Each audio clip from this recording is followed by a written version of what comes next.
Important safety precautions to take when handling hot oil. Always wear your PPE. Let's review how to clean the Masterfil filter. This is a key step for success and an easy task to complete. After the filtration process, take the master scoop and scrape filter at a 90-degree angle, scraping debris to one side. Once the filter is scraped, scoop up all debris and dispose. Disconnect intake hose assembly by pulling up on the black bumper.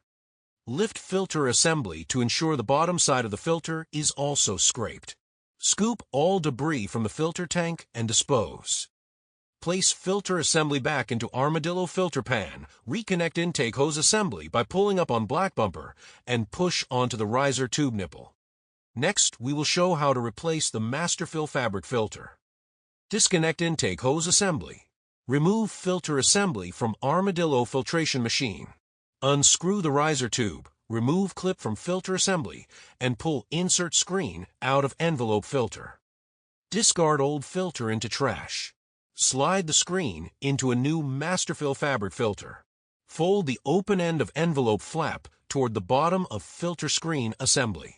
Secure 14-inch clip on folded flap. Screw down the riser tube securely. Place filter assembly back into Armadillo filter pan. Reconnect intake hose assembly. It is important to remember Masterfil filters last for 7 days. Discard Masterfil filter, clean and dry pan, and install new filter. Scrape filter twice a day to extend oil life, and do not get filter wet. Scan QR code on Armadillo filtration machine for additional help. As a reminder, please note the location of the thermal overload reset button.